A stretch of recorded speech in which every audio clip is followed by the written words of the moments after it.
സാറേ ഇതിൽ വലിയ സംഭവമൊന്നുമില്ല. ടോയ്ലറ്റ് തെന്നി വീണു, തലയിടിച്ചു മരിച്ചു, ക്ലീൻ. എന്റെ ആഗ്രഹത്തിൽ ആർക്കും കപ്പ് കൊടുക്കാതെ ലാലേട്ടനെ കപ്പ് കൊണ്ട് വീട്ടിൽ പോകുന്നതായിരിക്കും നല്ലത്. കിട്ടിയല്ലോ, അത് മതിയല്ലോ. എനിക്കോ എന്റെ താല്പര്യമാണോ അങ്ങനെ പറഞ്ഞാ എന്റെ ഞാൻ സീരിയസ് ആയിട്ട് അങ്ങനെയല്ല. ഇപ്രാവശ്യത്തെ സീസൺ എന്ന് പറഞ്ഞു കഴിഞ്ഞാൽ മറ്റു സീസണിൽ അപേക്ഷിച്ചിട്ട് ഭയങ്കര എനിക്കറിയില്ല ഭയങ്കര കോൺട്രവേഴ്സി ഒക്കെ ആയിട്ടുള്ള ഒരു സീസണായിരുന്നു. അപ്പം ബിഗ് ബോസ് വിന്നർ എന്ന് പറയുന്ന ഒരു ഇതിൽ നിന്നൊക്കെ ഭയങ്കര മാറി. എനിക്ക് ജിൻഡോന് ഇഷ്ടമാണ് എല്ലാവരും. ഇപ്പൊ ജാസ്മിൻ ആണെങ്കിലും ഈ പറയുന്ന പോലെ ഭയങ്കരമായിട്ട് സ്ട്രഗിൾ ചെയ്തിട്ട് ഒരു പെൺകുട്ടി എന്നുള്ള രീതിയിലല്ലേ നല്ല രീതിയിൽ ഭയങ്കരമായിട്ട് സ്ട്രഗിൾ ചെയ്തിട്ടൊക്കെ ആ വീട്ടിൽ ഈ പുറമേ കാണുന്ന പോലെയല്ല. ഭയങ്കര സ്ട്രഗ്ലിങ്ങും കാര്യങ്ങളും മെന്റലി ഭയങ്കര പ്രഷറും ഒക്കെ ഉള്ളതാണ്. ഇപ്പൊ നമ്മൾക്കൊരിക്കലും അതിനകത്ത് ആരാണ് നല്ലത് അല്ലെങ്കിൽ ഈ പറയുന്നത് പോലെ ആരാണ് മോശം ഒന്നും പറയാൻ നമുക്ക് ആർക്കും അറിയാം. എനിക്ക് പേഴ്സണലി അർഹതയില്ലെന്നേ ഞാൻ പറയുള്ളൂ. കാരണം എല്ലാ മനുഷ്യരും അവിടെ മനുഷ്യരായിട്ടാണ് പോകുന്നത്. അവിടെ അതിനകത്ത് ചെല്ലുമ്പം ബിഗ് ബോസ് ചെല്ലുമ്പം ആർട്ടിസ്റ്റാണ് അല്ലെങ്കിൽ അവരാണ് ഇവരാണെന്നുള്ളതൊന്നുമില്ല. എല്ലാവരും അവിടെ ചെന്ന് കഴിയുമ്പോൾ നമ്മളൊരു സഹജീവികളാണ്. അവരുടെ അടുത്ത് നമ്മൾ കുറേ ദിവസം എന്താ പറയുക പുറത്തെ ഇതൊന്നുമില്ല. നമ്മളവിടെ നിൽക്കുമ്പോൾ ഉണ്ടാകുന്ന നമ്മുടെ കുറേ ഇമോഷൻസും പൊട്ടിത്തെറികളും ഒക്കെയാണ് ബിഗ് ബോസ് എന്ന് പറഞ്ഞ ഒരു വീട്ടിൽ സംഭവിക്കുന്നത്.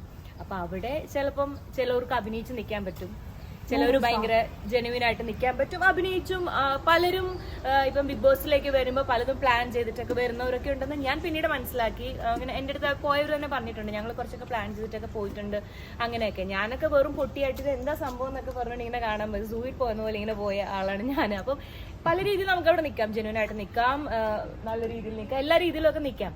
അപ്പം ഈ ഒരു സീസൺ എന്തായാലും ഫിനാലേക്ക് അടുത്ത് വരുമ്പം എല്ലാ മത്സരാർത്ഥികൾക്കും എൻ്റെ വക ഓൾ ദി ബെസ്റ്റ് ആണ്.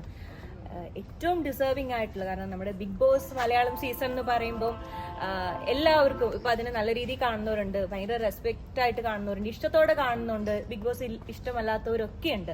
അപ്പം നമ്മൾക്ക് ഈ സീസണിൽ നല്ലൊരു വിന്നറിനെ തന്നു കഴിഞ്ഞാൽ നെക്സ്റ്റ് സീസൺ വരുമ്പോൾ അതിനോടൊരു ആൾക്കാർക്കൊരു ത്രില്ലുണ്ടാവും. ഇപ്പൊ സീസൺ 5 ഈ പറയുന്നത് പോലെ അഖിൽമാരാർക്ക് കപ്പ് കിട്ടിയപ്പം എല്ലാവർക്കും ഈ പറയുന്നത് പോലെ എനിക്ക് തോന്നുന്നു ഞാൻ അഖിൽമാരാറിനെ പ്രെഡിക്റ്റ് ചെയ്ത ഒരാളാണ്. എനിക്ക് തോന്നുന്നു അഖിലേട്ടന് കപ്പ് കിട്ടുമെന്ന് പറഞ്ഞൊരു വ്യക്തി തന്നെയാണ് ഞാൻ.